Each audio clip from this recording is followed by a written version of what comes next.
John chapter 4 is the front page of the BibleStudyManuals.net website. Click on the picture and then go to John chapter 4, observations. And we'll take a look at it. John chapter 3 is a previous chapter which has a lot of content to it and should be studied carefully. You move into the ministry of Jesus Christ in John chapter 4, day by day. John chapter 4, 1 through 5. Therefore, when the Lord knew that the Pharisees had heard that Jesus made and baptized more disciples than John, though Jesus himself did not water baptize, but his disciples did, he left Judea and departed again to Galilee. But he needed to go through Samaria, evidently to avoid trouble. So he comes to a city of Samaria called Sychar, near the parcel of ground that Jacob gave to his son Joseph. So, because the Lord Jesus knew that the Pharisees were concerned that he had made and baptized more disciples than John, they wanted to seek him out. And he decided to avoid the trouble.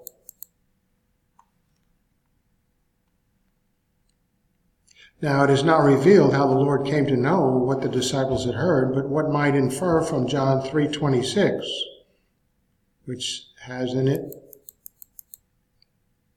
"And they came to John and said to him, Rabbi, he who was with you beyond the Jordan, to whom you have testified, behold, he is baptizing, and all are coming to him." And they came to John the Baptist, the disciples of John the Baptist. They called him Rabbi.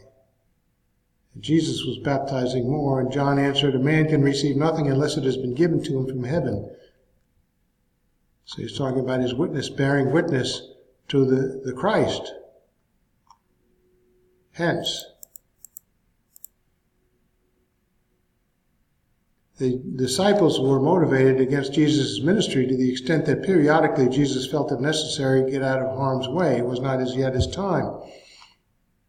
Notice that in his humanity, he had still had to avoid these incidents which would destroy his mission.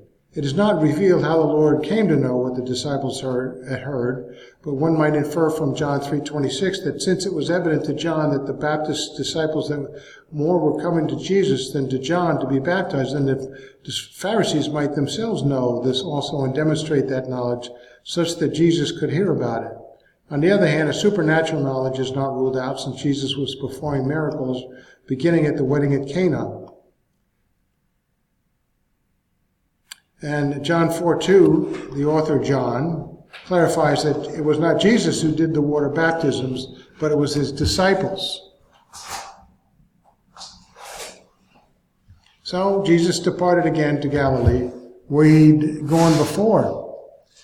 He took the shortest route from Judea in the south to Galilee in the north, a 3-day journey that went through Samaria.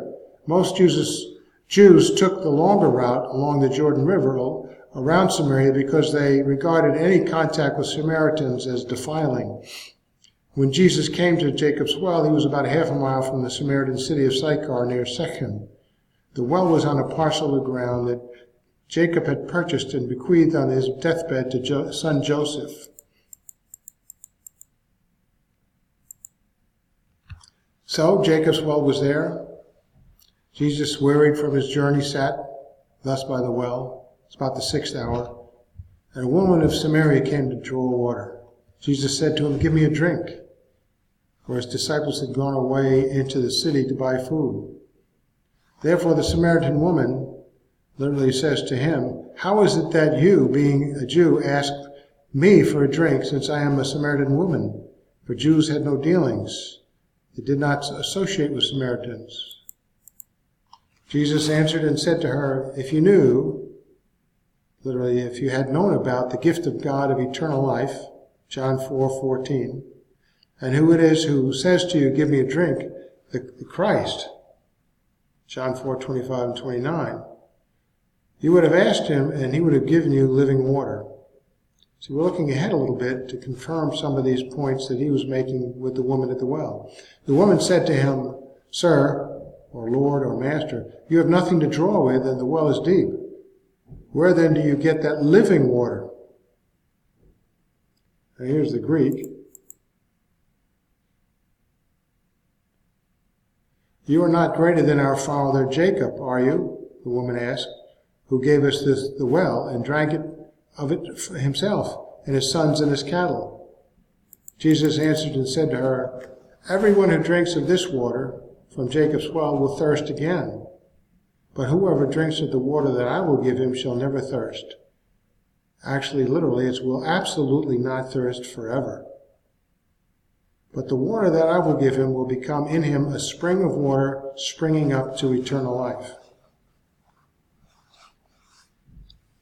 If you have an interlinear, it's good to follow once in a while, along with some of these important statements.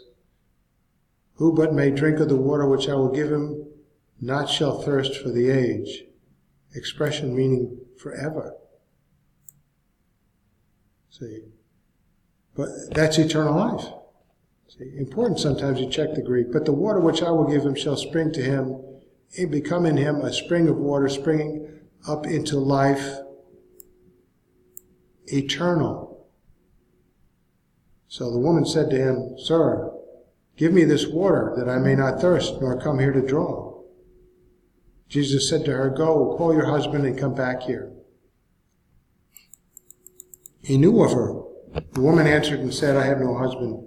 And Jesus said to her, You have well said, I have no husband. For you have had 5 husbands, and the one whom you have now is not your husband. In that you spoke truly. So he tested the woman, and the woman said to him, Lord, Master, I perceive that you are a prophet, evidently of the Jews. She is speaking of.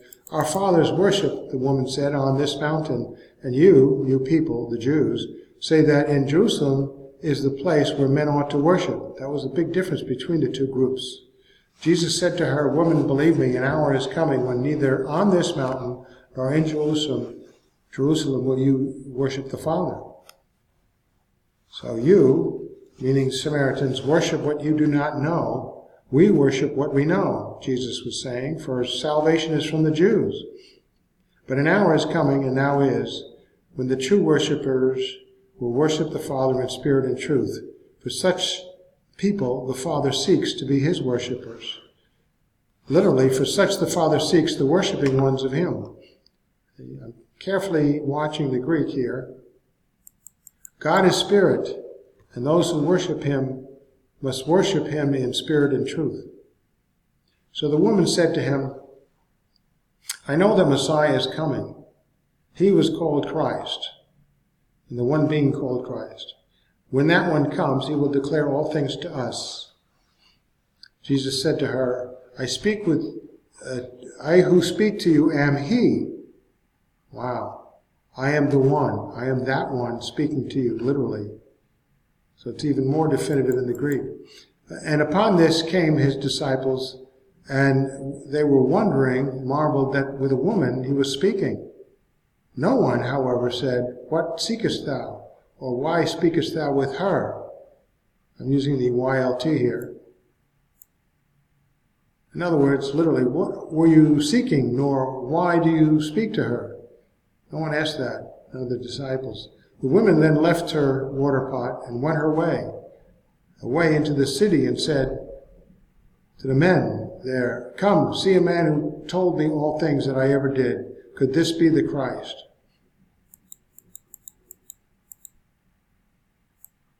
So Jesus encounters a Samaritan woman at Jacob's well in Samaria, weary, thirsty, and having nothing with which to draw water. He asks her for a drink, indifferent to his thirst. She gives him a taste of the ostracism and bitterness between Samaritans and Jews. Jesus indicates that he is the Christ, the Messiah who is to come. He offers her the gift of God of the living water of eternal life. She implies that since he is without anything to draw water, he is foolish and arrogant to offer her living water, and tells him he is not greater than Father Jacob. He gives her a demonstration of supernatural knowledge of her life, whereupon she perceives that he is a prophet, but then reverts to her bitterness by throwing the Samaritan conflict with Judaism over the proper place to worship in his face. Jesus nullifies this conflict by stating that unlike the Samaritans, the Jews worship what they know, for salvation is from the Jews, i.e., the Messiah is a Jew. Furthermore, he states that an hour is imminent when mankind will worship the Father in spirit and truth anywhere. The woman tries to nullify what Jesus says by deferring to him, to the Christ who is to come and declares all things. Jesus answers, I who speak to you am he. At this time, the disciples arrive and question Jesus why he was speaking to a Samaritan woman. The woman left abruptly without her water pot, but with a change of heart, entered her city and said to the men there, Come, see a man who has told me all things that I ever did, with some exaggeration. Could this be the Christ?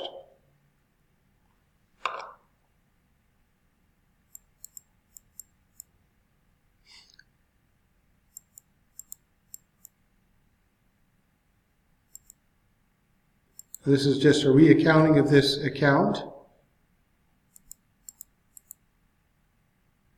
Now, according to the Samaritan tradition, the Torah was given to the children of Israel by Moses ben Amram in the year 2194 after the world existed, 1566 BCE, or 40 years after the exodus of the children of Israel from Egypt, from slavery.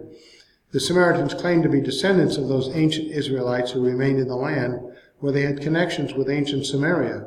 So the name Samaritan was not based on the geographical name Samaria, but it comes from the Hebrew word which is rendered keepers, meaning keepers of the law.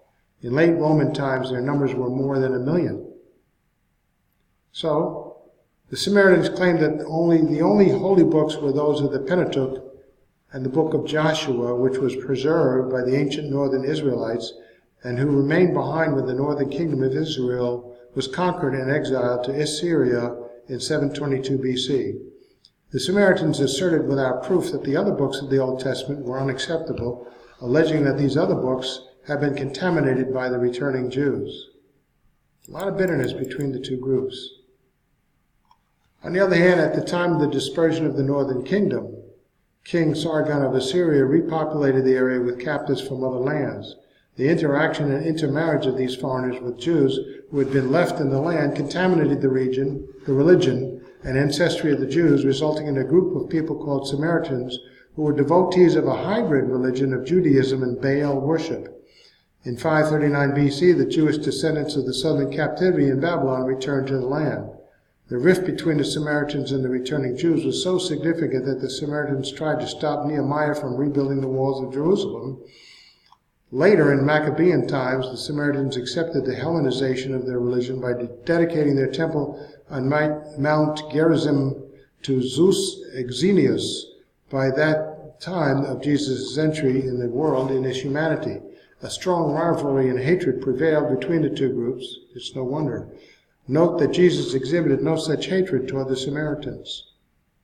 So we have differences in the Samaritan Pentateuch and the Jewish Masoretic edition of AD 916. Of these books, they are insignificant compared to their area of agreement.